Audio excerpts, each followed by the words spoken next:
C'est parti pour un petit reporting de mon mois de janvier sans alcool. Alors je précise que il n'y avait rien n'était apparenté en fait à ce qu'on peut appeler le dry January. C'était pas du tout dans cette optique-là. Moi, j'ai juste commencé l'année et mon corps m'a invité à stopper l'alcool, en tout cas à revenir plus en profondeur à moi-même. Et c'est pour ça que j'ai suivi uniquement ce qui m'était dicté de l'intérieur. Et il se trouvait que ça tombait pendant ce fameux mois qui est voilà, proposé par le système en fait pour pouvoir passer un mois sans alcool. Alors le retour, moi le retour il est extrêmement favorable. Et il est tellement favorable que j'ai décidé de poursuivre bien au-delà du mois imposé par d'autres systèmes. Moi, mon système interne a décidé de le prolonger si possible à vie, de façon durable. Après, je prends pas des grands engagements ultra fermes, ultra coincés, parce que justement, je veux pas me sentir enfermé finalement par quelque chose de trop strict, mais par rapport à ce que j'ai ressenti, par rapport à ce que j'ai expérimenté, par rapport à ce que j'ai vécu là, avec ces 31 jours sans alcool, j'ai vraiment trop envie de continuer. Alors pourquoi? Alors déjà, les effets se sont fait sentir bien évidemment sur le plan physiologique et physique, c'est-à-dire qu'on se lève le matin, on n'a pas mal de crâne, on n'a pas de problème digestif, on n'a pas d'acidité aussi dans le corps. Ça, c'est ultra important pour moi. Et je le ressens de temps en temps. C'est d'ailleurs pour ça que j'ai un bracelet aussi en cuivre qui me permet de tester au quotidien mon taux d'acidité. Voilà. Euh, et grâce à ce bracelet, justement, je vois si le cuivre noircit ou si même j'ai un dépôt noir sur la zone du bracelet, bah, en fait, c'est que j'ai trop d'acidité dans le corps. Donc ça, c'est déjà un super système que je vous livre. Alors, donc bien-être physiologique, ça c'est sûr, bien-être physique aussi, parce que du coup, le fait de limiter, voire de réduire, voire de supprimer totalement l'alcool, bah, on supprime le sucre. Et ça, moi qui consomme le moindre sucre ajouté possible, bah ça va dans cette dynamique-là. Donc du coup aussi une perte de poids visible, même si je ne me pèse pas, donc je suis dans l'incapacité totale d'avoir un chiffrage par rapport au nombre de kilos éventuellement perdus. Moi, j'estime à peu près à 1 kilo perdu en un mois, juste avec la suppression de l'alcool.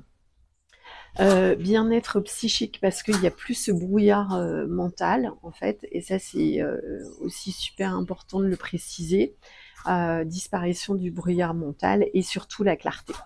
Et c'est ça qui me profondément, c'est la raison principale qui me pousse en fait à continuer ad vitam aeternam, l'absence de prise d'alcool totale, c'est l'ultra-conscience, c'est la clarté d'esprit, le passage à l'action, intuition, action.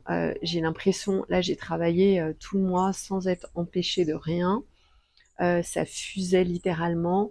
Mes idées étaient claires. Mon état émotionnel aussi était beaucoup plus clair et beaucoup moins en proie à des montagnes russes. C'est ça aussi qui a fait que c'est un grand point positif dans cette expérience et dans cette décision de poursuivre de façon permanente et pérenne.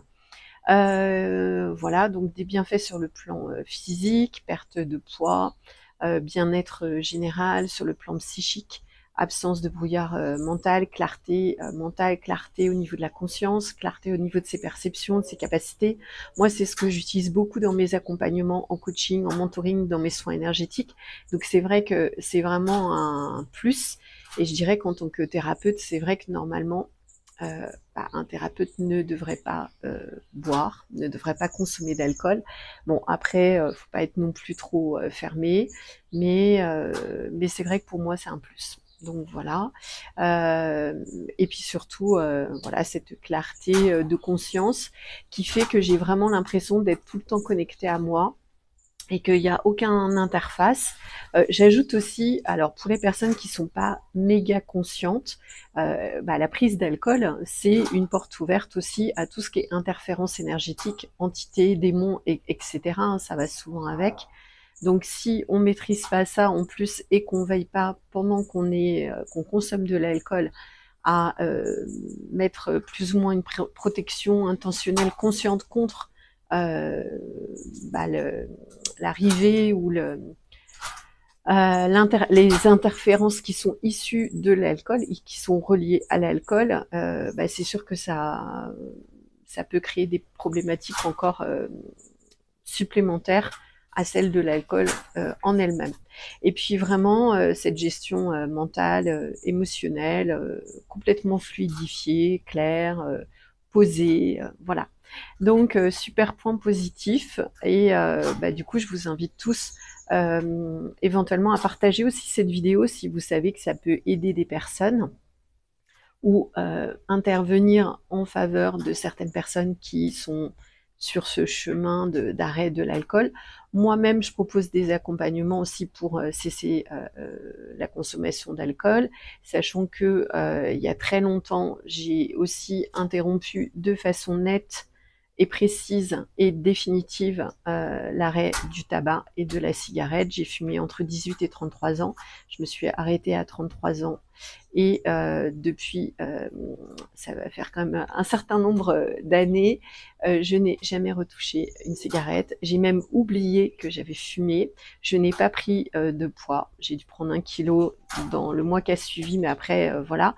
Et comme j'aime dire aux gens, je n'ai pas arrêté de fumer. C'est-à-dire que ce n'est pas comme un régime alimentaire où en fait, je suis en train de compter soit les cigarettes que j'ai pas fumées ou les verres que j'ai pas pris ou le sucre ou les gâteaux que j'ai pas consommés. Moi, je fonctionne pas du tout comme ça et c'est pour ça que ça marche en fait. J'ai une toute autre approche qui permet une libération définitive et on n'est pas en train de tenir. Donc ça aussi, c'est important de le dire par rapport à l'alcool. Je n'ai pas du tout l'impression de tenir. Je tiens rien du tout. Je suis hyper bien au quotidien, alors que je consommais quand même de l'alcool. Hein. J'ai pas de sentiment de tenir quoi que ce soit et qu'à un moment, voilà, ça peut. Non, je me lève le matin, je suis sereine. Je m'en suis passée très facilement. Et c'est vraiment facile pour moi. Et quand je vois les bienfaits, ça invite vraiment à, voilà, à continuer. Je précise aussi que dans le même temps, ça va faire plusieurs mois que j'ai cessé aussi de consommer de la viande. Donc je conjugue tout ça et je limite aussi tout ce qui est gluten. Donc ça fait beaucoup de choses qu'on pourrait dire qui pourraient être qualifiées de privation, mais en fait pour moi, ça n'en est pas du tout. Quand je vois en fait l'effet sur mon corps, surtout sur mon mental, sur mon émotionnel, sur ma conscience, voilà, c'est que des points positifs. Voilà, donc n'hésitez pas à commenter aussi si vous-même vous avez fait ce défi. Si vous avez envie de le commencer, il y a n'importe quel, enfin, il est toujours temps de le faire. Si vous avez des questions ou si vous avez d'autres sujets que vous souhaitez que j'aborde ou que je complète en vidéo.